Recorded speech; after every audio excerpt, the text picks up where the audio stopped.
Under the cloak of midnight silence, the abandoned orphanage looms like a monument to sorrow, its windows shattered, its halls suffocated by dust and forgotten memories. The outside world may view it as a ruin of crumbling brick and rotting wood, yet those who dare to step closer know there is something more lingering here, something waiting, breathing, whispering through the cracks of its decaying foundation. For decades the building has stood deserted, but its emptiness is not innocent. Within its walls lie stories too dark to remain buried, stories carved into the very marrow of the structure, stories that beg to be told even as the silence resists. Tonight, in the flicker of candlelight and the echo of distant wind, we will step back into its shadow, and with each careful step, uncover the dreadful secret that slept beneath its floors. The orphanage was never just a place of shelter. From its first days it carried with it an aura of duality, a sanctuary in name but a prison in experience. Children without families, cast aside by poverty, war or sickness, were sent here with the hope of safety, only to find themselves swallowed by an institution where affection was replaced by control, and warmth was replaced by cold stone walls. For the community, this building represented charity, an emblem of care for the most vulnerable. Yet for the children within, the echoing hallways became a labyrinth of fear, and every shadow in the corner threatened to stretch into something unexplainable. Time has a way of burying sins, but time also amplifies them, and the darker the sin, the louder its echo across generations. That echo is what brings us here. There are those who say that when you stand in front of the orphanage at night, you can hear laughter, faint, high-pitched and impossibly distant. Some dismiss it as wind cutting through broken glass, while others insist it is the laughter of the children who once played in the courtyard before life and cruelty stripped the joy from their voices. The orphanage does not sleep peacefully. It murmurs, it hums, it cries. Each brick holds memory. Each floorboard remembers a weight. Each doorway recalls the figure of a child passing through, perhaps never to return again. It is not merely a ruin but a witness. And it is in its witnessing that its horror begins to take form. Imagine stepping through the warped wooden doors, their hinges groaning as though disturbed from slumber. The air within is thick, the stench of mildew mixing with something faintly metallic, a scent that never quite fades no matter how many decades have passed. Dust motes swirl like ash in the thin shafts of moonlight piercing the broken ceiling. The silence presses in, but it is never complete. Faint scratches, groans, and the occasional sound of movement resonate from places you cannot see. You tell yourself it is the building settling, but a deeper part of you knows the truth. Something unseen shares the space with you. Each step across the uneven floorboards feels like trespass, and with every creak comes the sensation of eyes upon you, watching from corners where light refuses to reach. The stories of the orphanage have become local legend. Children in the nearby town dare one another to run up to the gates at midnight, claiming they can hear voices begging softly for help. Adults speak in hushed tones about the building, remembering the tragedies that marked its history, but refusing to give detail, as if naming the horrors aloud might summon them again. There are whispers of children who disappeared, of records that were conveniently lost, of caretakers who resigned abruptly, leaving no explanation for their departure.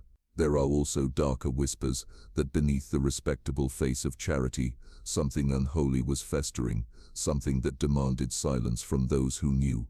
The building is not only haunted by memory, but also by myth. Some believe the grounds themselves are cursed, that the soil beneath the foundation is soaked in blood and despair. Others claim that the orphanage was constructed on land once marked by older rituals, and that the suffering of children only fed the shadow that had long dwelled there. The truth, as always, rests somewhere between history and folklore, but in the case of this orphanage, even the most skeptical voice falters when confronted with what lies below. For it is not the broken windows or the peeling wallpaper that gave birth to the building's reputation, it is what was discovered beneath, where the walls could no longer hide the sins they once tried to contain. When the first discovery was made, when the truth beneath the floorboards began to surface, the town's silence shattered like the very glass that once filled the windows. The building became more than an eyesore. It became a grave, a relic of horror that demanded explanation. Yet even as the discoveries were catalogued, photographed and whispered about in newspapers, questions multiplied. Who was responsible? How long had these secrets been hidden? And most disturbingly, why had no one spoken sooner? Every revelation turned the orphanage from mere ruin into a labyrinth of guilt and dread, binding the living to the unresolved screams of the past. This is not a tale for comfort, nor is it one that allows for easy answers. It is a descent into the darkest corridors of human cruelty, where history and haunting intertwine, and where children's voices echo long after their bodies have fallen silent. The abandoned orphanage, with its broken staircases and locked rooms, is not just a shell of stone and timber, it is a living archive of tragedy. As we begin this journey, we must ask ourselves, are we prepared to hear what lies beneath the floors? For once the story begins, there is no turning back. The orphanage's story begins not in silence and dust, but in ambition and promise. At the end of the 19th century, when cities were swelling with industrial growth and disease was ravaging the poor, children were often the first casualties of neglect. Streets filled with the abandoned, the unwanted, the nameless little souls who had nowhere to go. It was during this time that the orphanage was conceived, a project born out of both philanthropy and necessity. Wealthy benefactors, desperate to leave behind legacies of generosity, funneled money into its construction. Local officials boasted of their civic achievement, pointing to the rising brick walls as proof that their community was modern, compassionate, and morally upright. The press of the era praised it as a sanctuary for the forgotten, a place where children would be fed, clothed, educated, and uplifted. The grand opening was celebrated with speeches and music, as if the building itself was a beacon of hope shining in the darkness of poverty. But behind every act of charity lies another story. The politics of reputation, the hunger for influence, the shadow of hidden motives. For some benefactors, the orphanage was less about compassion and more about image. To be seen funding such a project was to gain a certain aura of sainthood in the public eye, and with sainthood came trust, and with trust came power. The building's construction contracts were lucrative, the flow of donations steady, and the prestige undeniable. Whether the children within thrived or suffered mattered less than the glowing words in the newspapers and the admiration of one's peers. And so the orphanage was built not on empathy alone, but on a foundation laced with pride, greed, and secrecy. The structure itself was designed to impress, standing taller than any surrounding building, with its high-arched windows and imposing central entrance. To the townspeople, it looked like a fortress of care. But step inside, and one quickly realized the architecture spoke not only of charity but of control. Long hallways stretched endlessly, their walls painted in drab, muted tones. Dormitories were lined with narrow iron beds, each precisely arranged, no space for individuality. The dining hall was cavernous and echoing, designed not for warmth but for efficiency, where rows of children could eat in silence under the gaze of strict overseers. A chapel stood at the heart of the orphanage, its wooden pews hard and unyielding, its sermons often emphasizing obedience, duty, and silence more than love or compassion. To understand the birth of this institution, one must look deeper into the times. The late 19th and early 20th centuries were eras when childhood itself was undervalued. Children of the poor were seen less as individuals and more as problems to be managed. Orphanages became solutions, warehouses of young lives, out of sight, out of mind. They offered relief to overcrowded cities, a way to tidy the streets of unwanted reminders of poverty, and a moral shield for societies eager to see themselves as progressive. Yet beneath this veneer of benevolence was an indifference so profound it could only be described as cruelty.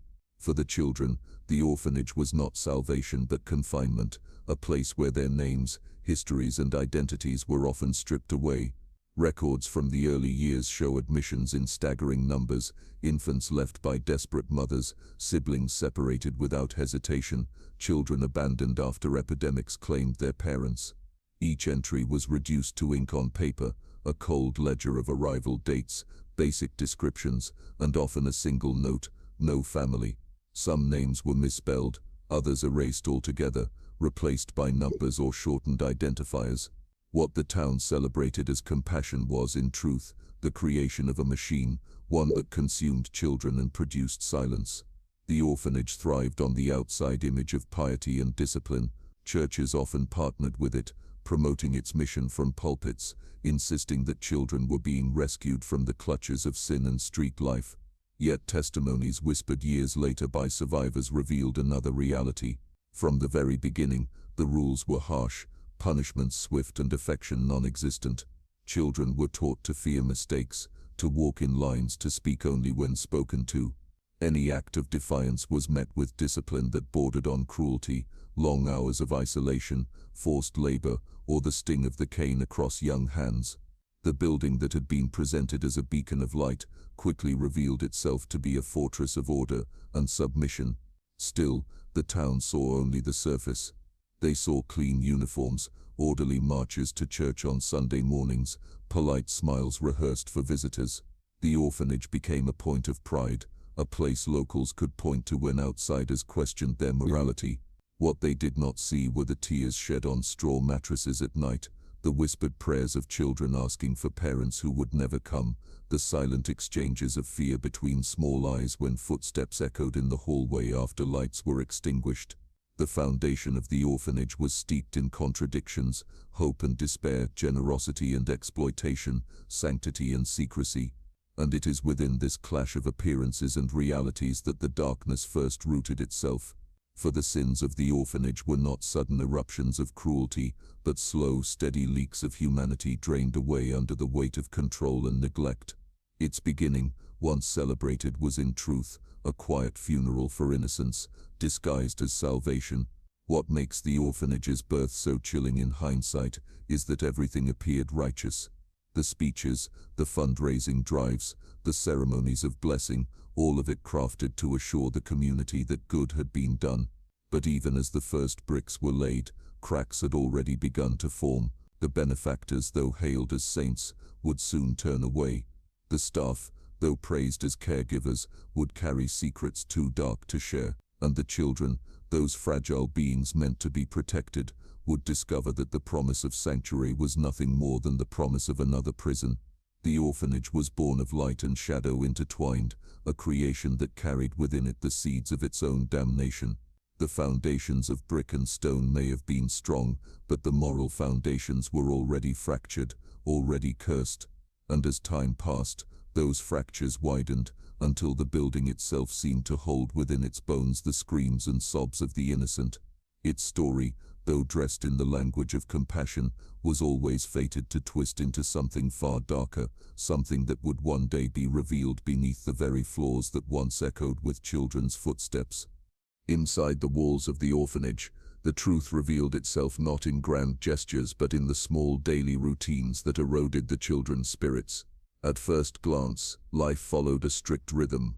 Bells rang at dawn, footsteps shuffled into the dining hall, prayers were whispered before meager meals, and long hours of labor or forced study filled the day. The schedule was designed to give the appearance of discipline, of order, of care, but beneath this structure was a regime that valued silence over laughter, obedience over individuality, and fear over love.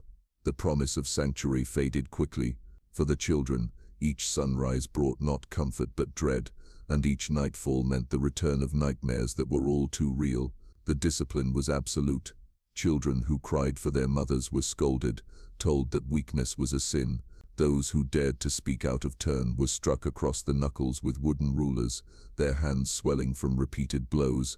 In some cases, disobedience earned long stretches of isolation, hours or even days locked in narrow windowless closets where the darkness was so complete it seemed to suffocate. In those closets time ceased to exist, and some children whispered that they could hear faint scratching in the walls or muffled voices from below the floor. Whether these sounds were real or products of fear, the experience left permanent scars. The smallest mistakes, spilled water, a broken toy, a whispered giggle during prayer were treated as moral failings. The punishments rarely fit the crime, and each child learned quickly that survival meant silence. Food was scarce, not because the orphanage lacked resources, but because scarcity was used as a tool of control. Plates were filled with thin soup, stale bread, or porridge that often crawled with insects. The children ate under supervision, forbidden to speak, forced to swallow whatever was placed before them. Those who refused or vomited were punished. Malnutrition weakened their bodies, but it also weakened their will. The frailest were often the first to fall ill, and sickness spread easily through the crowded dormitories. In those dormitories, rows of iron beds lined the walls, each child confined to a space barely wide enough to turn in. Blankets were thin, and the cold winters seeped into their bones. At night, coughs and sobs echoed across the room, but comfort was forbidden. Even the act of holding hands for reassurance was considered disobedience. Survivors later recounted how the caretakers maintained an atmosphere of constant dread. Their boots echoed heavily on the wooden floors, a sound that froze children in place. Whispers would vanish, and eyes would drop to the ground whenever one of the supervisors entered a room. Some staff were stern but indifferent, carrying out orders with mechanical efficiency. Others, however, seemed to thrive on cruelty, taking pleasure in the fear they instilled. Beatings were not always about punishment. Sometimes they were acts of release, anger spilling onto the smallest bodies. It was said that one caretaker would smile while disciplining children, as though delighting in the suffering. Over time, the children learned to associate footsteps in the hall with terror. Even the chapel, meant to be a place of faith and comfort, was weaponized. Sermons thundered about sin and damnation, warning the children that they were ungrateful, broken, and unworthy of love. The doctrine they absorbed was not one of salvation but of shame, reinforcing the belief that their suffering was their own fault. Children knelt on cold stone floors for hours in prayer as punishment, their knees bruised and raw. Those who fell asleep during evening hymns were woken with sharp slaps or worse. Religion, in this place, became not a balm but a blade, cutting deeper into already fragile hearts. It was during these years that rumors of disappearances began to circulate, whispered among the children in the dark. A bed would suddenly be empty, a familiar face gone without explanation. When a child asked where their friend had gone, the staff's answer was cold, adopted. Yet no family ever came to visit, no paperwork was ever seen, and no letters were ever sent. The missing were erased as if they had never existed. Names were crossed out in ledgers, photographs removed, and silence enforced. The older children warned the younger ones never to ask too many questions, because those who asked often vanished next. The fear of vanishing became as real as the fear of punishment. Some children claimed they heard muffled cries at night, not from the dormitories but from beneath the floors, as if someone were trapped below. Others told stories of seeing caretakers carry bundles wrapped in sheets down into the basement, returning with nothing but silence. The line between rumor and truth blurred, but in the minds of the children every story seemed possible, every horror believable. In a place where cruelty was routine, what else might be happening behind closed doors? As the years passed, despair became routine, and with it came strange changes in the children themselves. Many grew withdrawn, their eyes dull, their voices fading into whispers. A few resisted, clinging to scraps of defiance, but even they were eventually broken down. Some developed peculiar habits, rocking silently in bed, whispering to invisible friends, or carving strange symbols into wooden bedposts. These small acts of rebellion or survival were often punished, but they revealed something more. The children were not just afraid of their caretakers, they were afraid of the building itself. Some claimed the walls seemed to breathe at night, that shadows moved even without light. A handful swore they felt small hands brush against theirs in the darkness, though the source was never found.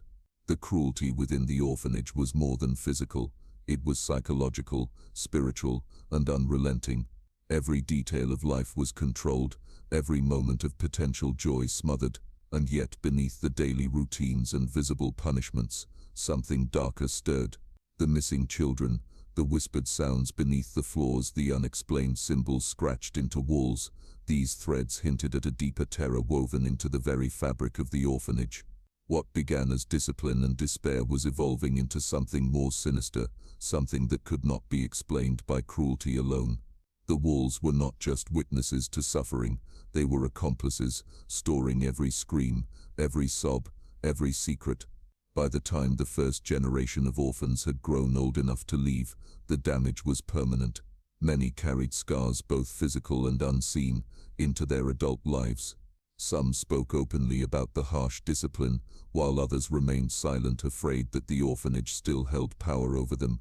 Yet no one dared to fully speak of the vanishings, the muffled cries or the footsteps that echoed even when the halls were empty. For those who lived through it, the orphanage was never just a chapter of their childhood, it was a wound that never healed. The outside world, of course, saw none of this. They saw only tidy uniforms and polite smiles during Sunday services. To them, the orphanage was functioning as intended, protecting society from the problem of abandoned children. But behind closed doors, the promise of sanctuary had collapsed into an abyss of fear. And as the children's voices dimmed, replaced by silence and rumor, the foundations of something even darker were laid, foundations that would one day demand to be uncovered, not in the light of compassion, but in the shadow of horror. Long after the orphanage's doors were locked and its halls abandoned, the silence of the building did not remain empty. Darkness has a way of speaking, and soon the people living near the crumbling structure began to report strange things, whispers that slipped through broken windows, shadows darting across the courtyard when no one was there, and the sound of children's laughter ringing faintly through the night air. The orphanage, even in ruin, refused to rest. It was as though the voices of those who once lived, suffered and vanished within its walls had found new ways to echo into the world outside. These stories began quietly, told by locals around kitchen tables or in hushed conversations at taverns, but as time passed the whispers grew louder, and the orphanage's reputation transformed from a relic of failure into something far more sinister, a place haunted by the restless dead. The earliest legends described the cries of children carried on the wind. Farmers working late in the fields swore they heard sobbing coming from the direction of the orphanage, even though it had been closed for years. One woman told of hearing her name called in a child's voice as she walked past at dusk, only to find the gates locked and the building dark. Families who lived nearby complained that their children would wake screaming, claiming they had seen the girl at the window, a pale, hollow-eyed figure watching from the top floor before vanishing when anyone looked twice. For some, these were tricks of imagination born from the building's unsettling aura. For others, they were evidence that something unnatural lingered, bound to the orphanage like shadows to stone. As word spread, the stories grew stranger. A group of local boys once dared each other to sneak inside. They reported hearing the patter of footsteps on the upper floor, though the dust was so thick that no footprints appeared. Another group claimed to have seen a toy ball roll across the hallway on its own, as if pushed by unseen hands. In the chapel, the silence was said to be broken by faint hymns sung off-key in voices too small to belong to adults. Even more unsettling were the reports of physical sensations, cold hands brushing against skin, sudden drops in temperature, and a suffocating heaviness that pressed against the chest, making it difficult to breathe. The boys left pale and trembling, swearing never to return, but their tales only fueled the town's fascination, weaving layers of folklore around the orphanage's decayed frame. The legends took on a life of their own, mixing with older superstitions and whispered warnings. Some claimed that the land itself was cursed, that the orphanage had been built over ground tainted by older, darker rituals. Others said the building's suffering had created a wound in reality, a place where the boundary between the living and the dead was thin enough to tear. Children were warned not to wander too close lest they be claimed by the orphanage, drawn inside to join the voices that cried at night. These warnings were often framed as stories meant to scare the young, but their persistence revealed something deeper, an unspoken fear that the orphanage's horrors had not ended with its closing but had seeped into its very foundations. Even those who dismissed ghost stories could not easily ignore the strange accidents tied to the building. Workers hired to board up the windows and stabilize the roof often reported tools vanishing or breaking inexplicably. One man fell from a ladder when he swore he felt someone shove him, though no one was near. Another claimed he heard a child humming behind him while he worked, only to find the room empty. These accounts were brushed aside by officials as exaggerations, but the men themselves refused to return. "Something in there doesn't want to be disturbed," one worker muttered, never again setting foot near the grounds. The folklore grew darker still when locals began connecting the orphanage to misfortune beyond its walls. A family who moved into a nearby house claimed their daughter began speaking to an imaginary friend who insisted she had once lived in the orphanage. Her behavior changed drastically. Nightmares, sudden illnesses, drawings of figures standing under the orphanage's windows. Within a year, the family abandoned the home entirely, leaving behind walls scrawled with strange symbols they insisted their daughter had drawn in her sleep. Stories like this turned the orphanage from a place of mere rumor into something feared. It was no longer simply an abandoned building, it was a presence and influence that reached out to claim those who ventured too close. By the mid-20th century, the orphanage had become a local legend in its own right. It was the subject of ghost stories told at campfires, the setting for dares on stormy nights, and the source of endless speculation about what had really happened there. Paranormal investigators eventually took notice, arriving with cameras, tape recorders, and an eagerness to prove the stories true. Many left shaken. Recordings revealed faint cries and whispers, equipment malfunctioned inexplicably, and some investigators reported scratches on their skin with no visible cause. A few swore they captured glimpses of pale figures darting past doorways, always just out of reach. These encounters only deepened the orphanage's legend, cementing it as one of the most haunted places in the region. But perhaps the most chilling part of the folklore is its consistency. Decades passed, generations came and went, yet the same stories persisted. Voices in the night, figures at the windows, cries beneath the floors. The tales never faded, and in fact they seemed to grow stronger, as though the orphanage fed on attention, its stories multiplying with each retelling. Some believed the children's souls were trapped there, tethered by suffering and neglect, unable to move on. Others whispered of darker forces, that something else had taken root in the building, something that thrived on despair and ensured that the voices would never find peace. The orphanage became a place where history blurred into myth, where fact and folklore intertwined until neither could be separated. It was no longer just a building. It was a story, a living story that grew each time it was told, each time someone dared to step inside, each time a new voice joined the chorus of whispers in the night. And though the structure continued to rot and crumble, its legend only grew stronger, spreading beyond the town, attracting thrill-seekers and skeptics alike. Yet behind every ghost story lies a kernel of truth. And for the orphanage, the truth was darker than any tale whispered by firelight. For beneath the rumors of laughter and cries, beneath the stories of pale figures and phantom hymns, something very real waited, hidden under the very floors of the building, waiting to be found. The folklore, as chilling as it was, had always been pointing towards something tangible, something horrific. And when that truth finally surfaced, it would prove that the legends had never been just stories. They had been warnings. The orphanage did not collapse overnight. Its descent into silence came slowly, like the dimming of a candle, each year peeling away another layer of its facade until only shadows remained. At first it was whispers of disease that stained its reputation. The children, already frail from poor rations and harsh living conditions, became easy prey for sickness. Tuberculosis swept through the dormitories like fire through dry timber, leaving beds empty and corridors heavy with the sound of coughs that turned into silence. Records show sudden spikes in death rates, yet the explanations were vague, the numbers altered or concealed. Official reports spoke of seasonal illness, but survivors whispered of caretakers who locked the sick away in isolation rooms, where their cries for water were left unanswered until their voices faded forever. These rooms, it was said, were bricked shut after too many bodies had been carried out. Even in its prime, the orphanage was already rotting from within. The financial strain followed quickly. Donations that once poured in like lifeblood began to dry up. Wealthy benefactors turned their attention to newer institutions, leaving the orphanage starved of funds. Meals grew smaller, repairs were delayed, and staff numbers dwindled. The building itself began to show its decline. Leaks spread across ceilings, rotting the beams. Rats crept into the kitchen's windows, cracked and were never replaced. Children were forced to huddle together under thin blankets in the freezing winters, while in summer heat suffocated the airless dormitories. The institution that had once been trumpeted as a beacon of charity now resembled a prison collapsing under its own weight. But the most disturbing element of its decline was not hunger or disease, it was the disappearances.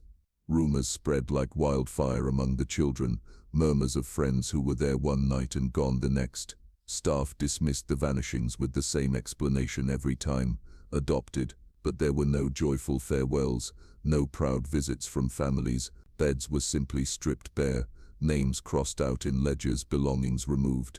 When the older children dared whisper questions, the caretakers silenced them with threats of punishment or ominous warnings. Do not ask where they have gone. Over time, the vanishings became part of the fabric of life in the orphanage. Children would stare at an empty bed and know instinctively that someone had not been adopted. They had been taken. Where and by whom remained unspoken. Local villagers began noticing strange activity around the building at night. Some swore they saw lanterns flickering in the windows long after the orphanage should have been asleep. Others told of caretakers moving in and out of the basement with bundles wrapped tightly in cloth, returning empty-handed. The more superstitious claimed they heard muffled cries or strange chants carried on the wind. Parents began warning their own children never to linger near the orphanage, fearing its shadow would reach out and swallow them too. What had once been celebrated as a symbol of charity was now viewed with suspicion, its walls hiding secrets no one dared confront. By the 1930s, the orphanage had become infamous within the town. Though officials insisted it remained a functioning institution, families began resisting efforts to place their children there. Some claimed it was better to starve together at home than to send their little ones into that place of silence. Reports of brutality, floggings, starvation punishments, children forced into dangerous labor, surfaced but were quickly suppressed. Those who tried to speak out faced social ruin, their accusations dismissed as slander. The town, unwilling to face the truth, allowed the building to continue operating, each year growing darker and more desolate. The final blow came during a particularly harsh winter. Disease struck again, sweeping through the already weakened children. Dozens perished within weeks, their small bodies buried quickly in unmarked graves near the grounds. Some say these burials were done not out of necessity but out of concealment, to prevent outsiders from realizing the scale of the tragedy. The smell of sickness and death clung to the orphanage long after, seeping into its walls, making even the staff uneasy. The chapel bells rang less frequently, hymns faded into silence, and one by one caretakers began to leave. Some left quietly, resigning without explanation. Others simply vanished, abandoning their posts overnight. When the doors were finally closed, it was not with ceremony but with resignation. No official announcement was made, no commemorative plaques hung. One day the children were gone, transferred, it was said, to other institutions, and the building was left to decay. Desks sat untouched in classrooms, meals remained half-finished on tables, toys were scattered across dormitory floors as if dropped in mid-play, beds were left unmade, sheets still carrying the imprint of small bodies that would never return. It was as if time itself had frozen inside the orphanage, the silence too heavy to disturb. But the building's abandonment did not erase its memory. Locals avoided it, crossing the street rather than passing too close. Windows gaped open like hollow eyes, staring down at the curious with unspoken warning. The air around it seemed colder, heavier, as though the orphanage carried with it a lingering weight of sorrow and guilt. Some swore they could still hear children's voices drifting from within, faint cries for help or the sound of a ball bouncing across a hallway. Others said the basement glowed faintly at night, though no one dared to investigate. The town had buried the orphanage in silence, but silence could not contain what festered there. The orphanage's closure did not end its story. It transformed it. What had once been an institution became a legend, and what had once been whispered as rumor hardened into folklore. The disappearances, the sickness, the brutality, all of it coiled together into a narrative the town could not escape. The building's walls, rotting and cracked, seemed to hold on to every scream, every sob, every unanswered question. And though the world outside moved forward, inside those walls, the shadows remained. Its decline was not simply the result of poverty or neglect. It was the inevitable unmasking of the darkness it had always harbored. Disease, starvation, and abandonment were only the surface.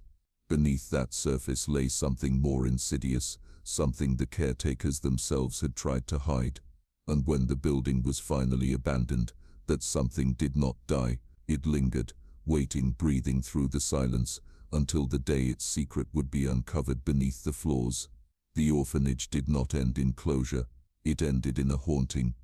When the orphanage was finally left to rot, It did not remain undisturbed for long.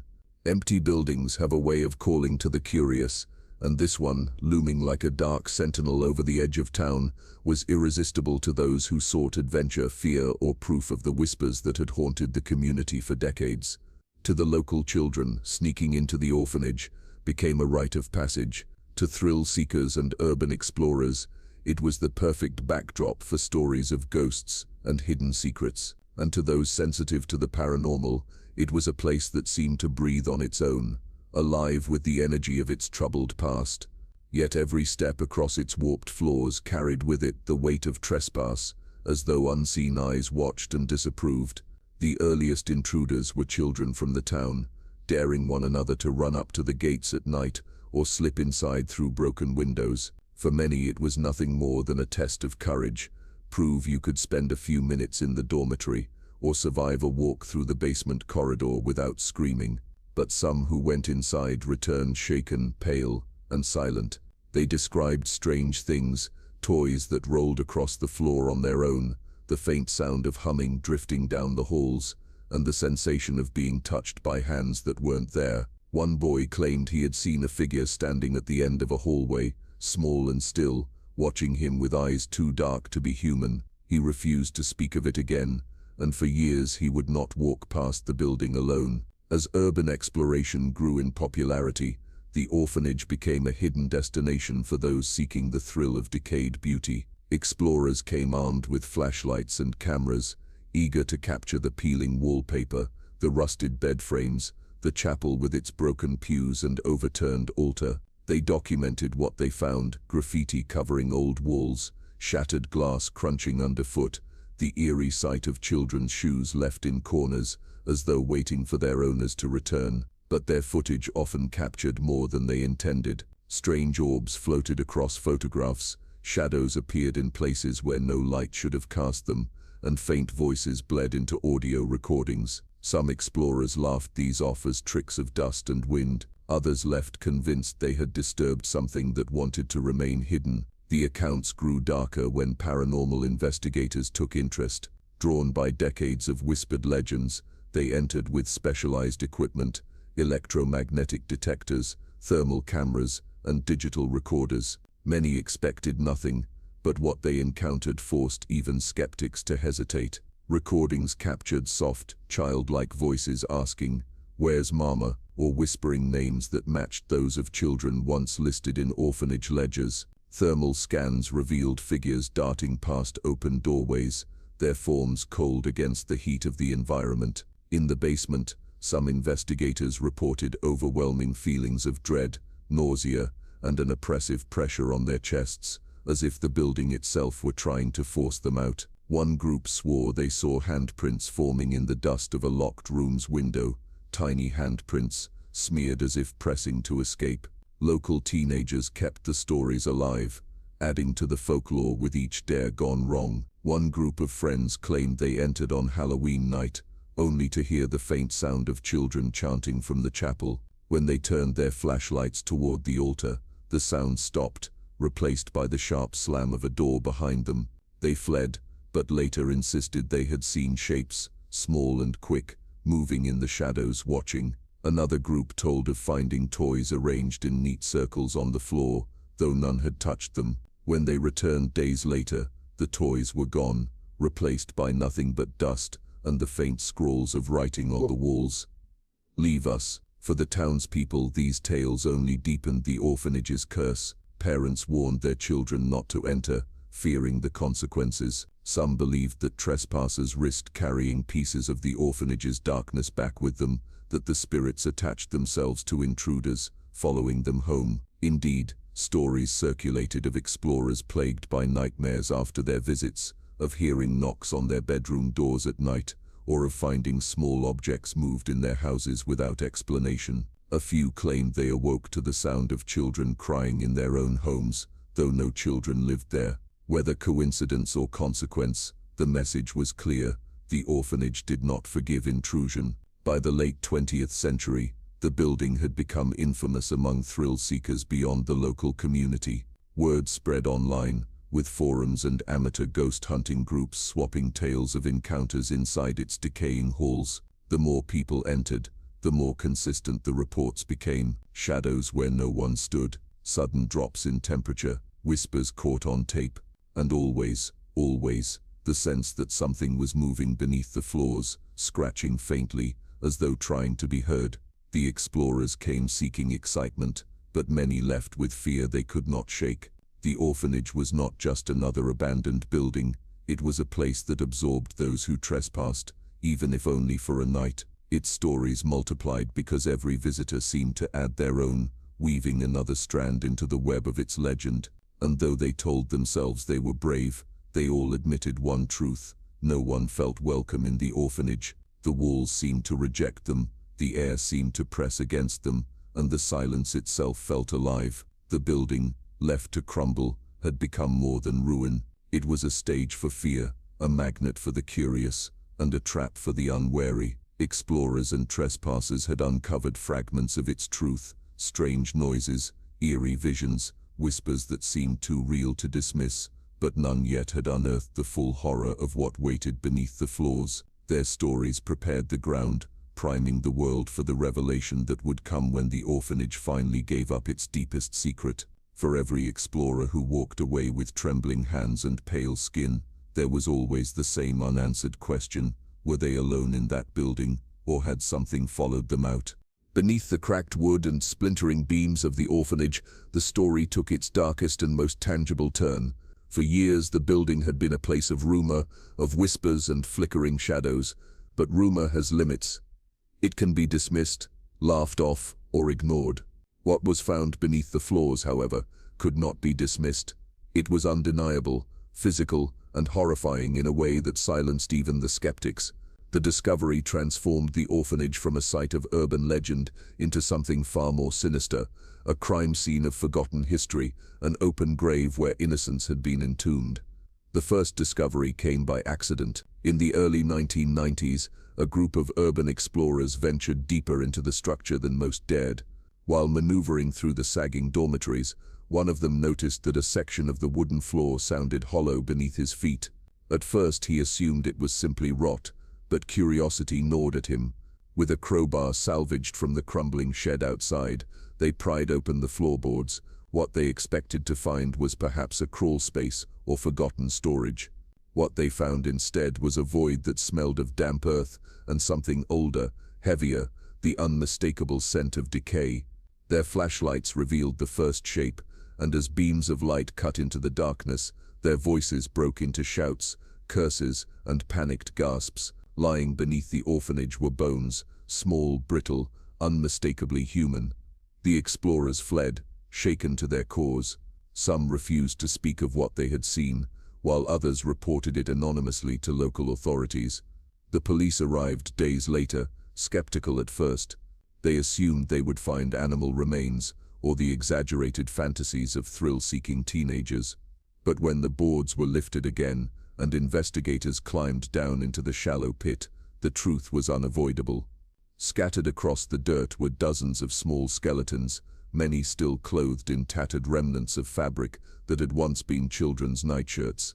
Tiny shoes lay beside them, cracked with age, their laces still tied. Some skeletons were curled in fetal positions, as though they had been laid down gently. Others were twisted, their bones bent in unnatural angles that hinted at struggle or neglect. It was not one or two, it was many, far too many. News of the discovery spread like wildfire. Newspapers splashed headlines of child remains found in abandoned orphanage, while television cameras crowded the site. The town, long haunted by whispers, now faced proof.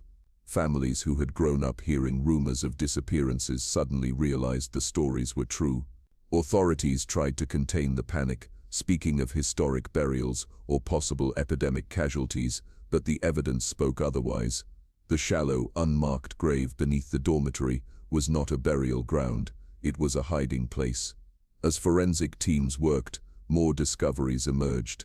Some skeletons bore marks that suggested malnutrition, stunted growth, brittle bones, malformed joints. Others carried evidence of untreated illness, tuberculosis lesions, signs of rickets, severe infections that had eaten into bone. But more disturbing still were the fractures, healed breaks in arms and ribs, evidence of repeated trauma over time. These were not simply children who had died of sickness or poverty, they were children who had suffered. Some skulls showed depressions that could not have been accidental, suggesting blows. One skeleton bore the marks of shackles still rusting around the ankles, the iron fused into the bone, as though the child had been restrained for long periods of time. The deeper investigators dug, the more horrifying the picture became. Additional hidden cavities were found in other parts of the building, beneath the chapel, in the basement, and under the east wing where the kitchen once stood. Each time, more remains surfaced. Bones wrapped in old burlap sacks, skulls with hair still clinging to them, small personal belongings tucked into the dirt, a wooden doll missing an arm, a rusted tin whistle, a child's locket with the picture of a mother long gone. These items were not random. They were keepsakes, the last belongings of children who had been erased from the official records. The sheer scale of the discovery made explanations impossible. Authorities could no longer insist these were epidemic victims quickly buried in haste. The records of the orphanage listed far fewer deaths than the number of bodies found, and many names in the ledgers had been crossed out without explanation. It became clear that someone, whether caretakers, administrators, or both, had deliberately hidden these children beneath the floors, consigning them to silence and darkness rather than acknowledgement. The question was no longer if the orphanage had been haunted, but by whom. The emotional weight of the discovery rippled through the community. Descendants of those who had once lived in the orphanage came forward, desperate to know if their missing relatives were among the dead. Survivors of the institution, by then elderly, broke their silence, recounting the years of abuse, neglect, and disappearances that they had long been too afraid to discuss.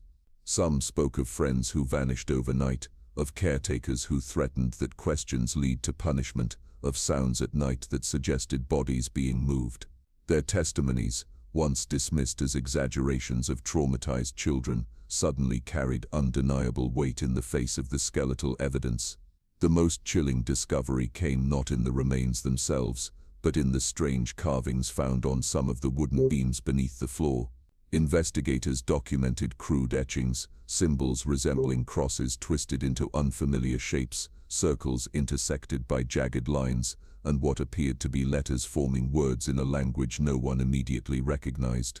Some believed these were desperate scratchings from the children themselves, marks of resistance or prayers carved in their final moments. Others, however, suspected they were deliberate symbols, tied to something more sinister, rituals perhaps, or coded warnings. Experts debated, but no clear explanation emerged. What was certain was that the carvings were old, made at the time the orphanage still stood, and they seemed to be watching, as though even the wood had tried to tell the truth long before the floors were lifted. The discovery beneath the floors transformed the orphanage's reputation forever. It was no longer just a decaying building that frightened children. It was a burial ground, a monument to cruelty, and perhaps something even darker. Paranormal investigators who returned after the remains were removed reported an escalation of activity. Where once there had been faint whispers, now there were full cries. Where once shadows lingered, now figures darted openly across halls. Equipment malfunctioned violently, batteries drained within minutes, and several investigators claimed to feel small hands tugging at their clothes. The building, once silent, seemed to scream. Authorities eventually sealed off the orphanage, declaring it unsafe and dangerous. But closing it could not erase what had been found. The bones of children had spoken louder than any rumor, louder than any ghost story. They confirmed the truth. The orphanage had not been a sanctuary. It had been a tomb, and the walls had conspired to keep it secret for decades. The first discovery was not the last. For once the floors gave up their silence, others began to follow.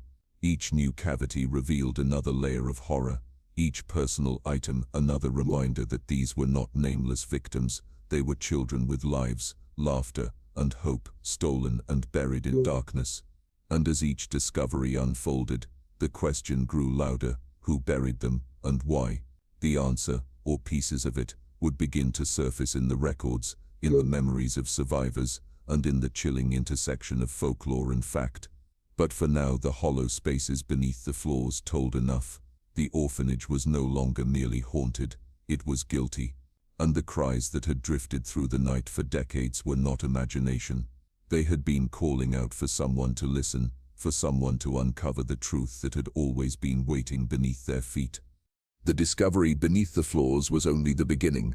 Once the shock subsided, investigators, historians, and forensic specialists began the slow, methodical process of piecing together what had really happened inside the orphanage. The bones told part of the story, but it was the documents, the patterns, and the lingering voices of survivors that began to paint the fuller, darker picture. What emerged was a narrative that was not just about a single institution gone wrong, but about deliberate concealment, about silence woven into the very records meant to preserve truth. The echoes of evidence spread across time, across ledger books, across the memories of those who had dared to speak. The first step was the forensic examination of the remains. For months, teams of anthropologists catalogued every bone, every scrap of fabric, every object pulled from the earth. They found signs that aligned with the survivors' stories: malnourishment etched into bones that had stopped growing too soon, fractures that had healed improperly, suggesting repeated abuse, and untreated illnesses that could have been prevented with even the most basic medical care. Some remains carried stranger marks, fine scratches on bones, the kind that did not come from animals or soil but from tools. These marks suggested restraints, or possibly even experimentation, though official reports hesitated to make such claims outright.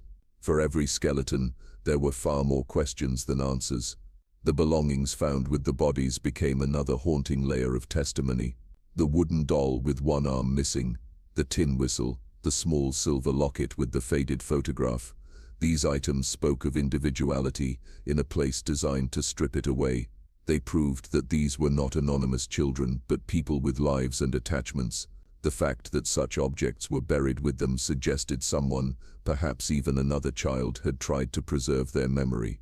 But if love had lingered long enough to tuck these objects into the earth, why had no one spoken of their deaths? The evidence suggested a systematic effort to bury not just the bodies, but the truth itself. Historians turned to the orphanage's surviving records. What they found was a ledger riddled with inconsistencies. Pages had been torn out, names had been crossed through in heavy ink, dates didn't match the official reports filed with the state. Some children's admissions were listed, but their departures were never noted.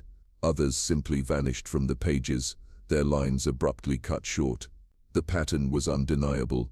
Children had disappeared without explanation, and someone had gone to great lengths to erase them from history. The deeper investigators dug, the more disturbing the connections became. Official reports filed to government offices during the orphanage's operation painted a picture of mild hardship, but nothing unusual. But when compared against the forensic evidence and the missing names, it became clear these reports were falsified. Death rates were underreported, and causes of death were vague or suspiciously uniform: illness, fever, respiratory failure. These explanations did not align with the number of bodies found, nor with the signs of physical trauma visible on the remains. Either officials were complicit, or someone inside the orphanage had deliberately hidden the truth to avoid scandal. Survivor testimonies filled in even more of the gaps. Elderly men and women, once silent children in those dormitories, began to come forward. Their accounts were chillingly consistent.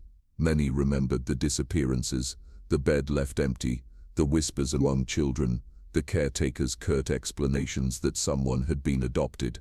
But they also remembered the fear of asking too many questions. Punishments were swift and brutal for those who spoke about the vanishings. Some survivors recalled being told that certain children had gone below, a phrase they never understood as children, but which now seemed to point toward the floors where the remains had been discovered.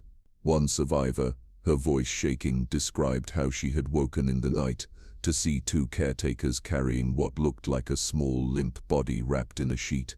They moved quietly, disappearing toward the basement.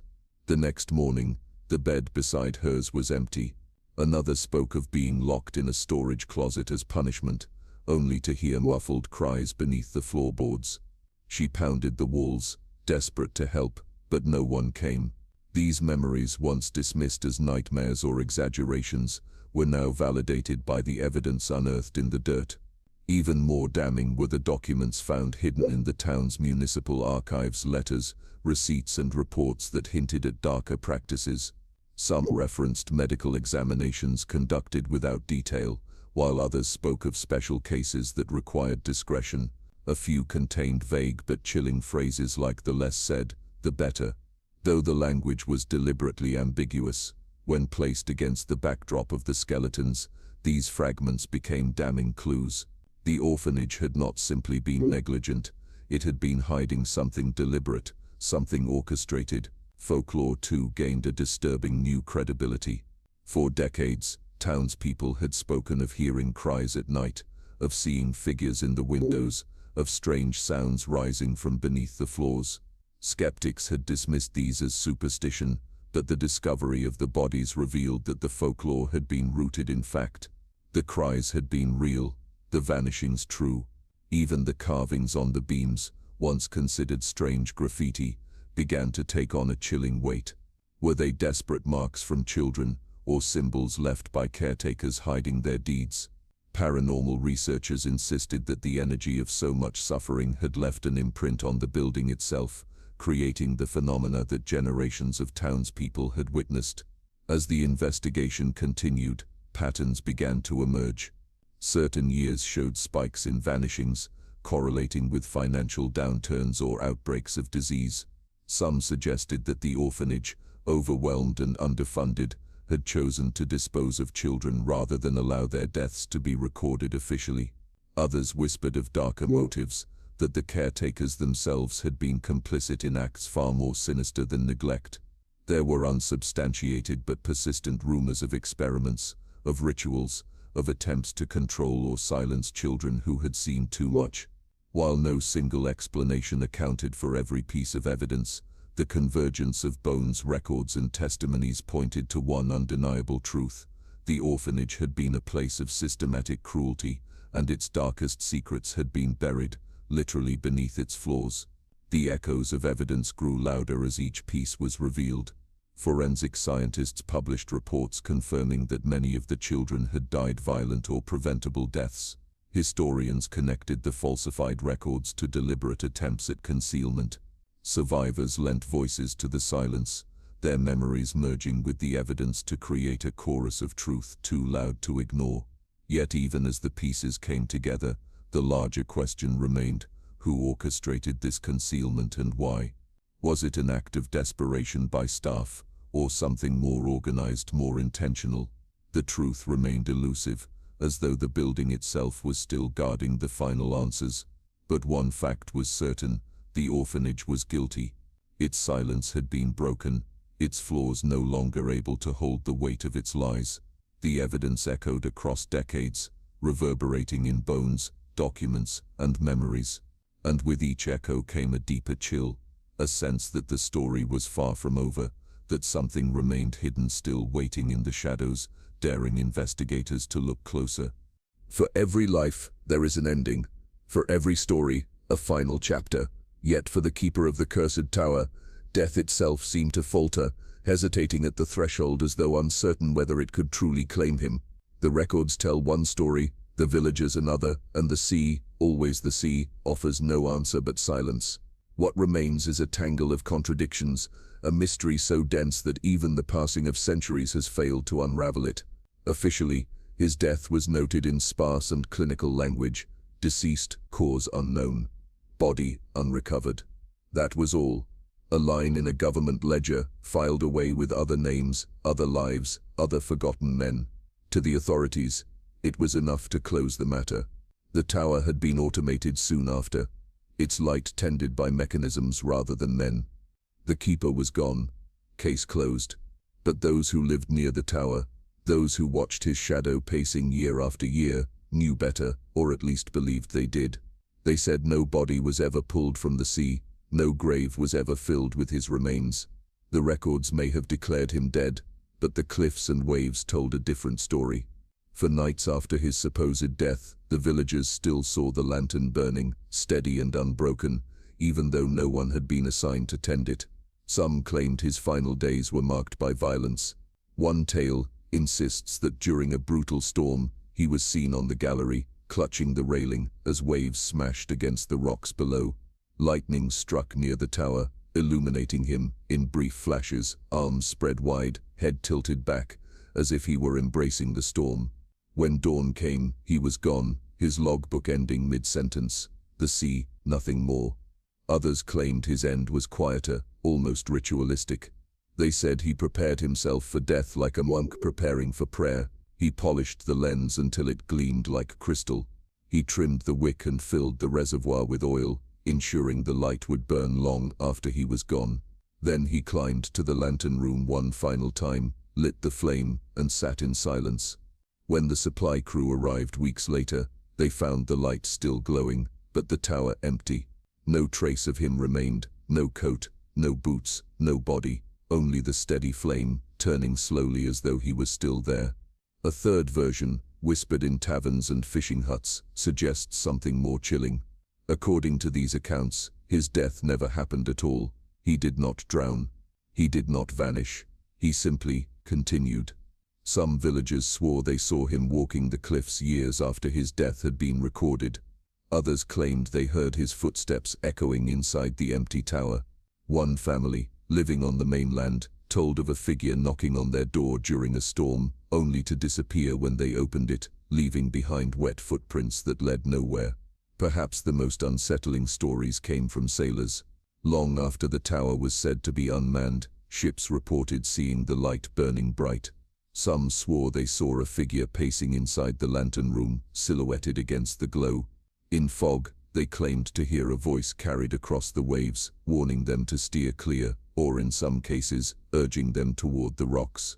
To these sailors, the keeper had never left at all. He remained in the tower, bound by his oath, deathless and tireless, tending a flame that no longer needed fuel. Skeptics, of course, have their explanations.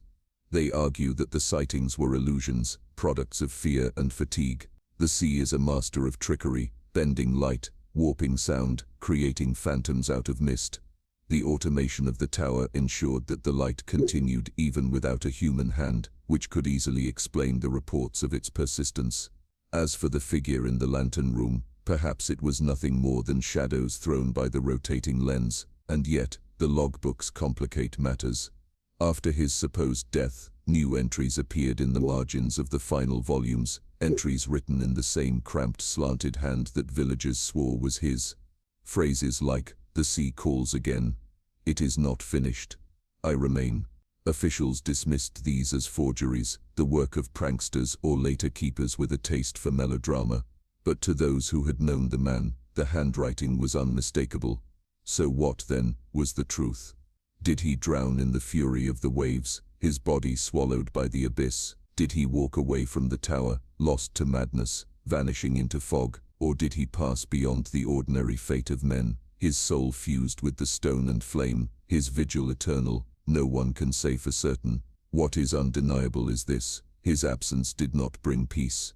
The tower remained restless. The villagers continued to report strange lights, strange sounds, strange shadows. Sailors still swore the beam shifted in unnatural ways, and always, in the corner of their vision, there seemed to be a figure pacing the gallery, as though the keeper was still there, still refusing to leave.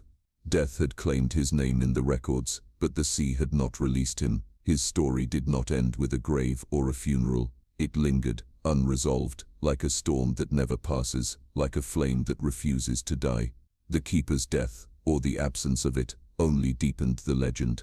He had defied the living world, and perhaps he had defied death itself, and so the question remains, did the keeper ever die at all? Or is he still there, pacing his endless circle, waiting for the next ship to pass, the next storm to rise, the next soul to join him in the tower by the edge of the world? The skeletons beneath the floors revealed the victims, but to understand the full horror of the orphanage, investigators and historians had to turn their gaze toward those who ran it, the caretakers, the staff, and the administrators who were meant to protect the children. For decades, these figures were remembered in vague tones, strict, stern, often cruel, but rarely named or described in detail. When the walls finally gave up their secrets, a far more disturbing portrait began to emerge. The caretakers were not merely disciplinarians bound by the cold practices of their era.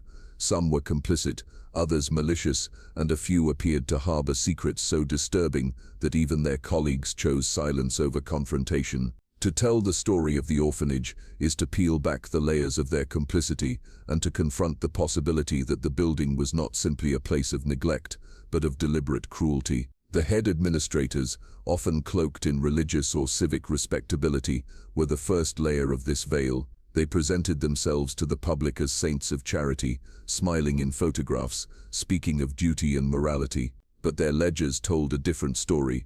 Names crossed out, deaths underreported, donations redirected. Some seemed to treat the orphanage less as a sanctuary and more as a business, siphoning resources for personal use while the children starved. Records of funds sent for food and medicine rarely matched the supplies actually purchased. Testimonies from survivors confirmed that the children were often left hungry while administrators dined in comfort. The contradiction was glaring: piety in public, corruption in private. Beneath the administrators were the caretakers who enforced the orphanage's daily discipline. Here, the line between indifference and cruelty blurred. Some were likely overwhelmed, trapped in a system that valued obedience above compassion, but others seemed to relish the power they held over vulnerable children. Survivors recalled caretakers who carried long canes, striking for the smallest infractions, spilled water, whispered words, or even the simple act of crying. One survivor remembered a caretaker who forced children to kneel on salt for hours as punishment, their skin rubbed raw. Another recalled being dragged down into the basement and locked in darkness for an entire night, left with nothing but the sound of faint scratching beneath the floors. The cruelty was not just punishment, it was humiliation, a stripping away of humanity. And yet, what disturbed investigators most was the growing body of evidence that not all the staff's actions could be explained by harsh discipline alone. Testimonies spoke of certain caretakers who took children away at night, returning without them. Rumors hinted that these individuals operated with knowledge and approval from the top. Survivors recalled whispers among staff: special cases, quiet removals, phrases that aligned with the gaps in the orphanage's ledgers and the skeletons discovered in shallow graves. Whether these caretakers were acting out of desperation, cruelty, or under the orders of others, one fact was certain: they had been instrumental in the disappearances. The basement, always the subject of fear, seemed to be the locus of these secrets. Survivors recalled caretakers leading children down into its depths with no explanation. Some children returned days later, pale and silent, unwilling to speak of what had happened. Others never returned at all. Forensic evidence later confirmed that many of the bones found beneath the orphanage showed signs of trauma consistent with confinement and restraint. The shackles fused into one child's ankles suggested deliberate imprisonment. Whether the basement had been used for punishment, medical experiments, or something even darker, the caretakers had been the ones who enforced its terrors. Rumors of ritualistic behavior added another disturbing dimension. The carvings found beneath the floors, symbols that did not match any obvious religious tradition, raised questions that investigators could not fully answer. Survivors remembered caretakers muttering prayers not heard in chapel services, and some recalled being forced to recite strange phrases while kneeling in darkness. Were these the desperate inventions of frightened children, or were the caretakers themselves engaged in something occult, something hidden beneath the mask of religion? Historians could not agree, but the consistency of these accounts and the presence of the carved symbols suggested that the orphanage had harbored practices that went far beyond cruelty. Even among the staff, there were divisions. Some seemed uneasy, leaving their posts without explanation, abandoning the building overnight. Others remained silent and complicit, their eyes downcast when children disappeared. This silence may have been born from fear of the administrators, fear of exposure, fear of something darker within the walls. But silence was complicity, and every staff member who turned away allowed the orphanage's horrors to continue. Their secrets became part of the fabric of the building, woven into every scream and every vanished name. Perhaps the most haunting accounts came from the staff members who later confessed fragments of their guilt. One caretaker decades later, admitted that children had been punished in ways that should never have been allowed. Another hinted that some deaths had been covered up to protect the institution, but none admitted the full scope. None confessed to the hidden graves. Their partial admissions only deepened the sense that much was still concealed, locked away by shame and fear. The caretakers had carried their secrets to their graves, leaving only fragments for history to piece together. For the town, the revelation of the staff's complicity was devastating. Many of these caretakers had been respected citizens, their cruelty hidden behind closed doors. Families who once trusted the institution with their children now realized that trust had been betrayed in the most unforgivable way. The administrators who had preached morality had instead orchestrated neglect, abuse, and perhaps even ritualistic acts. The caretakers who should have nurtured had instead inflicted fear. The building had not been cursed by accident, it had been poisoned by the very people meant to protect the innocent. As the investigation unfolded, the staff of the orphanage became spectral figures, their faces blurred by time, but their deeds etched into the bones beneath the floors. The question of motive remained unanswered. Were they driven by desperation, by cruelty, by belief in some twisted ritual, or by simple indifference? Each possibility was horrifying in its own right. What was certain, however, was that the orphanage's darkest secrets were inseparable from the hands that ran it. The caretakers were not just overseers of a failed institution, they were gatekeepers of horror, and their silence ensured that the voices of the children would echo long after their bodies were hidden in the earth. The true measure of their guilt may never be fully known, but in the chill of the orphanage's halls, in the strange symbols carved into its beams, and in the shallow graves beneath its floors, their secrets continue to whisper, and those whispers suggest that the story of the caretakers was not simply one of cruelty, but of something far more deliberate, something that turned a sanctuary into a place of dread, and children into shadows trapped between folklore and fact. When the first bones were carried out of the orphanage, the atmosphere of the building changed. Paranormal researchers often speak of places where tragedy lingers like a scar, but in this case the scar seemed to rip wide open. Before the discovery, the orphanage had been a site of faint phenomena, strange whispers, cold drafts, shadows that flitted past the edge of vision. But after the floors gave up their secrets, something shifted. It was as if the dead, now exposed, no longer had to remain silent. The orphanage's haunting escalated into a surge of activity so intense that even seasoned investigators were shaken. The voices grew louder, the shadows bolder, and the presence within the walls seemed no longer content to remain passive. It was as though the building itself had awakened. The earliest reports after the discovery came from the forensic teams, police officers, construction workers, and scientists. Men and women trained to dismiss superstition found themselves unnerved by what they encountered. Some described hearing small footsteps in the halls, even though they were alone. Others reported sudden drops in temperature, so sharp that their breath misted in the air despite the summer heat. Tools were misplaced, lights failed, and at least one officer swore he heard a child's voice calling his name from beneath the floorboards. These accounts, initially kept quiet to avoid ridicule, began to leak as more and more witnesses experienced them. The haunting was no longer confined to folklore, it was intruding into official investigations. Paranormal researchers descended on the site in waves, drawn by the combination of confirmed history and unexplained phenomena. They brought cameras, recording devices, and electromagnetic sensors, eager to capture evidence. What they found was unlike anything they had documented before. In the chapel, digital recorders picked up hymns sung softly by unseen voices. In the dormitories, investigators captured the sound of children crying, followed by faint whispers that seemed to say, "We're still here." In one of the most chilling recordings, a voice, small, raspy, and undeniably human, was heard asking, "Why didn't you save us?"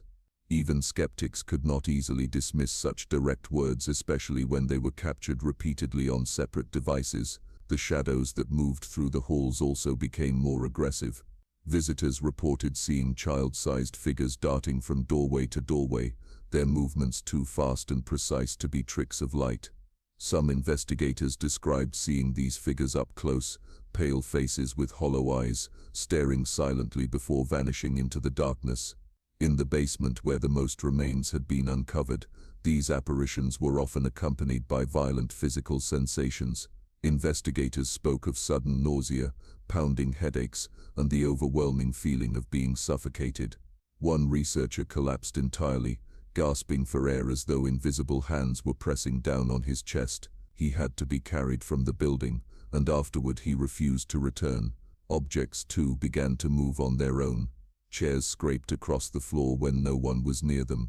Doors slammed violently, shaking the walls. In one infamous incident, a crucifix that had hung in the chapel for decades fell suddenly from the walls, snapping in two on the stone floor. The timing was uncanny. The moment it fell coincided with an EVP recording, in which a child's voice clearly said, "No prayers."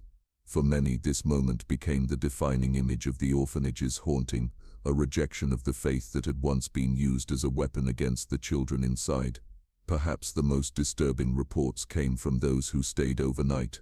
Paranormal teams that attempted extended investigations found themselves subjected to relentless activity. Some woke to find small handprints smeared across their equipment, even though no children were present. Others described the sensation of blankets being pulled from their bodies as they slept. One team reported hearing a chorus of children's voices surrounding them in the dark, growing louder and louder until they broke into screams. When the investigators fled, they discovered deep scratches across the walls of the room they had occupied, scratches that had not been there the night before. The escalation of phenomena was not limited to the investigators. Locals living near the orphanage began to experience disturbances as well. Residents reported hearing crying outside their windows at night, only to find the streets empty. Some claimed they saw pale figures in their homes, standing at the foot of their children's beds. A family living less than a mile away insisted that their daughter had begun speaking to an imaginary friend who told her she came from under the floor. The girl's drawings, later shown to investigators, depicted the orphanage in startling detail despite the fact that she had never been there.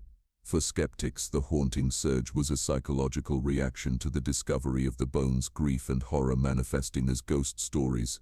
But for those who experienced it, there was no doubt that something had changed in the orphanage after its secrets were unearthed. Paranormal researchers argued that the act of disturbing the graves had unleashed the trapped spirits, giving them energy to communicate more directly. Others went further, suggesting that the orphanage was not just haunted by children but by something darker, something that had fed on their suffering and now lashed out at anyone who entered. The strange carvings beneath the floors, the whispered rumors of rituals, all seemed to point toward the possibility that the building was not only a site of trauma but a vessel for something malevolent. What made the haunting particularly terrifying was its unpredictability. Sometimes the building was eerily still, silent except for the groan of settling wood.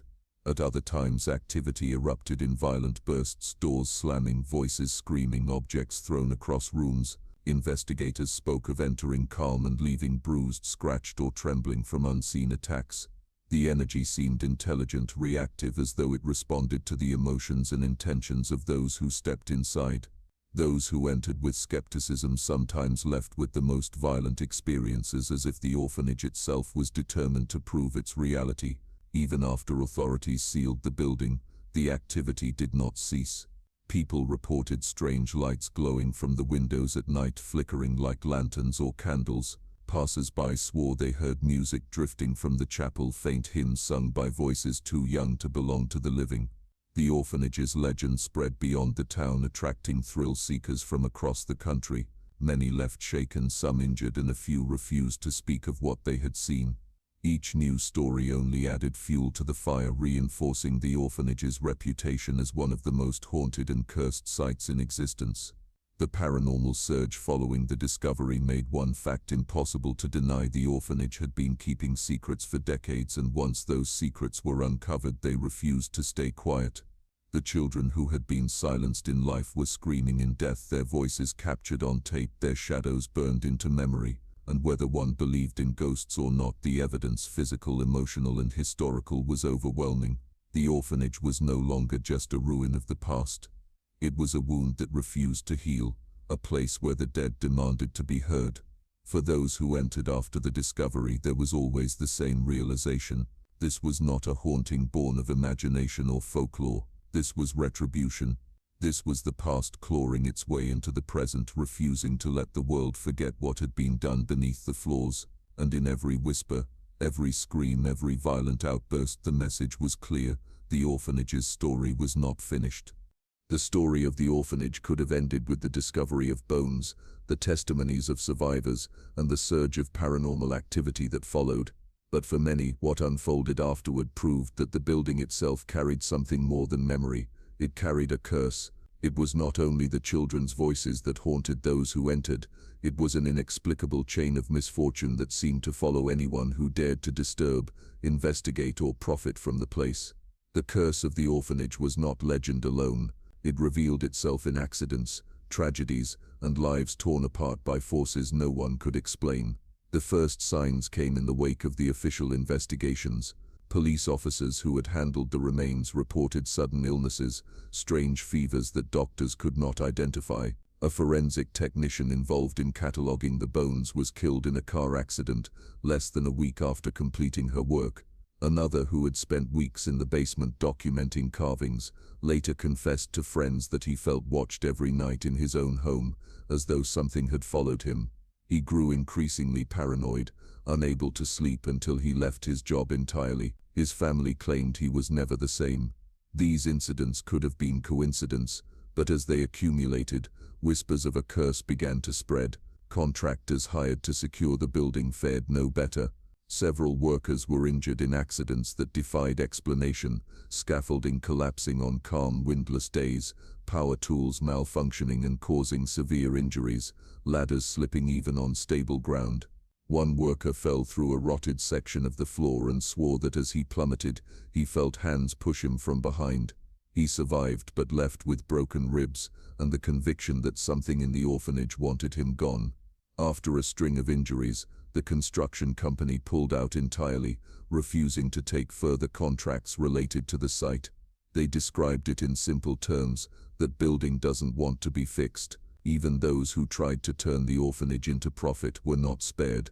At least 2 groups of investors attempted to purchase the land with hopes of converting it into apartments or tourist attractions. Both ventures collapsed before work could begin. In one case, financial backers withdrew after a series of inexplicable legal setbacks, contracts lost in transit, and sudden bankruptcies among key partners. In another, the lead investor died of a heart attack on site, collapsing in what had once been the chapel. His last words, overheard by a colleague, were chilling: "They don't want us here." After that, the property was left untouched. The curse also seemed to extend to thrill seekers and paranormal teams. Visitors often reported that their lives changed after stepping inside. Equipment was damaged beyond repair, vehicles broke down inexplicably, and personal misfortunes mounted. One paranormal investigator described how her marriage collapsed within months of her visit, accompanied by a series of financial disasters. Another team, whose footage went viral online, later disbanded after 2 members suffered nervous breakdowns. They claimed that dreams of the orphanage followed them, recurring nightmares of children standing silently at their bedsides. Some investigators swore that objects from the orphanage, stones, fragments of wood, even photographs, acted as anchors for the curse. Those who took them home often reported poltergeist-like activity until the items were returned. Local families who had once ignored the building began to speak of accidents that seemed tied to proximity. Children who wandered too close returned with scratches across their arms, claiming they had been grabbed by invisible hands. One boy was found unconscious at the gates after daring his friends to step inside. Doctors found no cause for his collapse, but he remained mute for weeks, staring blankly as though still trapped inside. To this day, his family insists he never fully recovered. Adults too reported uncanny experiences: sudden losses of consciousness near the property, visions of pale faces staring from the upper windows, and overwhelming feelings of dread that drove them to flee. Historians began to speculate that the curse was not simply paranormal energy, but the result of layered trauma. The orphanage had absorbed decades of suffering, cruelty, and death. Its walls had witnessed starvation, abuse, and murder. Such concentrated agony, they argued, could create a psychic weight so immense that it bound itself to the building, radiating outward to affect anyone who trespassed. Paranormal researchers went further, suggesting that the strange carvings found beneath the floors pointed to deliberate rituals, perhaps attempts to bind spirits or conceal dark practices. If so, then the orphanage was not merely haunted, it was bound by intention, a curse created by human hands and fed by human suffering. The folklore surrounding the curse grew darker with each retelling. Locals began to say that the orphanage takes what it wants. Stories spread of people who mocked the site only to face sudden tragedies, car accidents, illnesses, even suicides. A group of teenagers who vandalized the chapel with spray paint were later involved in a fatal crash, their families swearing that none of them had been reckless drivers before. Another tale spoke of a journalist who scoffed at the stories while writing an exposé. Days after publishing his piece, he suffered a mysterious fire that destroyed his home. He survived, but afterward admitted he no longer doubted the curse. What gave the idea of a curse its most chilling weight was its persistence. Long after the investigations ended, long after the bones were removed, the tragedies continued. The orphanage's influence seemed unbroken, as though it reached beyond the physical remains to cling to memory itself. Those who had entered spoke of never truly leaving. Dreams of the orphanage plagued them, dreams of endless hallways, of children standing silently in rows, of cries echoing beneath the floors. The curse was not confined to the building. It traveled, infecting those who had dared to disturb its silence. For the town, the curse became both explanation and warning. It explained why the orphanage could not be repurposed, why every attempt to erase its presence failed. And it warned against curiosity, against digging too deep into secrets meant to stay buried. The building was no longer just a ruin, it was a wound, one that resisted healing. Each time someone tried to profit, to exploit, or to dismiss it, the wound bled anew. The orphanage had claimed the children in life, and in death, it seemed determined to claim the living as well.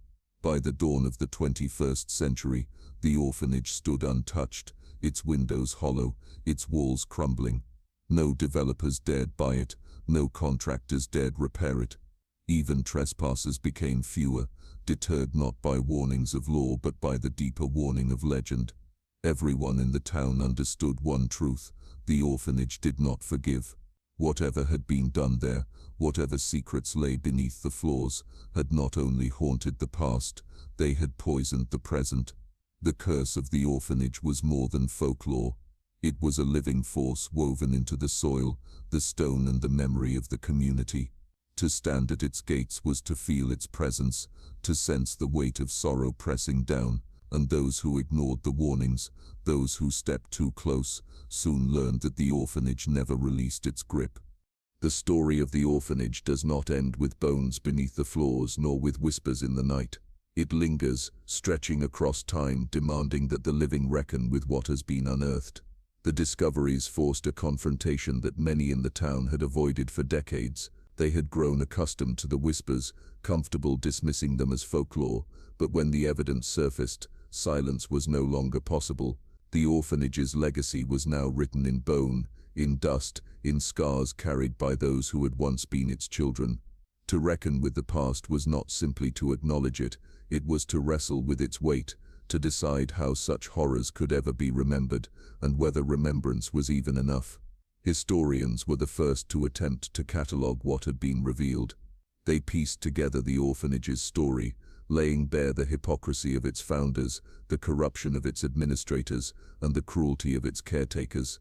Their reports were clinical but heavy, each page adding to the sense that this was not a tragedy of circumstance but a systematic betrayal. The orphanage had failed not because of poverty or misfortune alone, but because those charged with protecting the innocent had chosen silence, neglect, and concealment. Reckoning meant naming names, exposing records, and acknowledging complicity. Yet even in the face of overwhelming evidence, there were those who resisted, who preferred to leave the past buried. Some argued that dredging up the horror served no purpose, that it only reopened wounds. But the survivors, those still alive to tell their stories, insisted otherwise. For them, silence had been the weapon of the orphanage, and silence could never be the solution. Survivors spoke with voices cracked by age but sharpened by truth. They described the loneliness of those dormitories, the cruelty of punishments, the terror of children who vanished in the night. They described the way their voices had been dismissed for decades, their memories dismissed as exaggerations. Now, with the bones uncovered, they demanded to be heard. One elderly woman wept as she described seeing the names of her childhood friends in the ledgers, crossed out without explanation. Another man, stoic and trembling, admitted that he still woke some nights hearing the cries of the boy who had slept in the bed beside his. Their testimonies transformed the story from abstract horror into lived experience. Reckoning meant not just listening but believing. Communities wrestled with how to commemorate the orphanage. Some called for its demolition, arguing that the building itself was a wound that could never heal. Others argued for preservation, insisting that the orphanage should stand as a memorial, a physical reminder of what had been done. The debate split the town. To destroy the building was to risk erasing its memory, but to keep it standing was to live beneath its shadow. Ultimately, the orphanage remained, not through consensus but through paralysis. Its walls, cracked and rotting, continued to loom, embodying the tension between forgetting and remembering. The building itself became part of the reckoning, an unresolved monument to a past too heavy to dismantle. The paranormal activity that surged after the discovery only deepened the sense of unfinished business. Even as historians wrote their reports and survivors told their stories, the voices of the dead continued to speak. Recordings captured cries and pleas, as though the children themselves were demanding acknowledgement. Paranormal researchers began to argue that the spirits were not malevolent but restless, trapped by the lack of closure. They insisted that proper memorials, prayers, or rituals might help release the energy. Skeptics dismissed this, but even they could not ignore the sheer weight of testimony from those who had experienced the hauntings firsthand. The reckoning was not just historical, it was spiritual. Religious leaders struggled to respond. For decades, the chapel of the orphanage had been a place where faith was weaponized against children, where sermons preached obedience rather than compassion. Now faith itself seemed tainted by that association. Some priests called for reconsecrating the ground, blessing it to cleanse the stain of cruelty. Others argued that no blessing could undo what had been done. Survivors often refused to attend these ceremonies, insisting that prayer had been part of the problem, not the solution. The reckoning demanded honesty to acknowledge that religion, meant to protect, had instead been twisted into a tool of control. The wider world, too, took notice. Documentaries were filmed, books written, and journalists descended upon the town. The orphanage became more than a local legend. It became a case study in how institutions could fail, how silence could protect cruelty, and how trauma could echo across generations. Scholars drew parallels to other institutions around the world, workhouses, asylums, reform schools, where children had suffered under the guise of care. The reckoning expanded beyond the orphanage itself, forcing societies to confront uncomfortable truths about how they had treated their most vulnerable. In this way, the orphanage became both specific and universal, a singular place of horror and a symbol of broader systemic betrayal. Yet for the families of the lost, reckoning was personal. Many descendants came forward, desperate to know if the children buried beneath the floors were their relatives. DNA testing provided answers for some, but not all. For many, the questions remained unresolved, their family histories forever fractured. The reckoning for them was not an academic exercise but an intimate grief. They demanded memorials, names inscribed on plaques, ceremonies to acknowledge the dead. They wanted their ancestors remembered not as statistics, not as bones in shallow graves, but as children with names, faces, and lives that had been stolen. In the end, the orphanage's legacy could not be confined to reports, memorials, or rituals. It persisted in the community's consciousness, in the nightmares of those who had entered, in the whispers that still drifted from its walls. The reckoning was ongoing, unfinished. Each generation inherited the story, reshaped it, and struggled with how to carry its weight. The building remained a scar on the landscape, a reminder that the past is never truly buried, that silence always carries a cost. To stand before the orphanage today is to feel that weight pressing down. The cracked windows stare back like hollow eyes. The wind through the broken halls seems to carry voices pleading, warning, demanding. The ground beneath, once filled with secrets, hums with memory. It is not simply a ruin, it is a witness, and the reckoning it demands is not just for the town but for anyone who hears its story. To listen is to be implicated. To turn away is to become complicit. The final question is whether reckoning can ever be enough. Can memorials heal wounds carved so deep? Can truth-telling bring peace to spirits silenced for so long? Or will the orphanage remain forever cursed, its voices destined to echo until the end of time? These are not questions with easy answers. They are the lingering haunt of history, the price of cruelty left unchecked. And so the story closes not with resolution but with silence, an uneasy silence alive with whispers heavy with memory. Beneath the floors, the bones have been carried away but the shadows remain. They wait, they watch, they whisper. The orphanage stands as both monument and warning, a testament to what happens when innocence is betrayed, when suffering is buried, and when silence reigns. Its reckoning is not over, for the past does not rest. The orphanage does not rest, and perhaps it never will. The orphanage's tale could have ended with the bones, the whispers, and the reckoning, but stories like these do not fade cleanly into history. They linger, stretching like shadows into the present and beyond. For some, the orphanage is just another ruin, an old building left to collapse into itself. For others, it remains alive, pulsing with the sorrow and rage of the children who once lived and died there. And for those who dare to seek it, who stand at its gates or step inside its rotting shell, the orphanage still has a way of speaking. It is not finished. Its story demands one final chapter, the legacy of its darkness, the unanswered questions and the warnings it leaves behind for the living. Long after the investigations ended, the site remained untouched. Developers abandoned their plans, and officials grew weary of battling the building's curse. It was boarded up, locked down and left to crumble.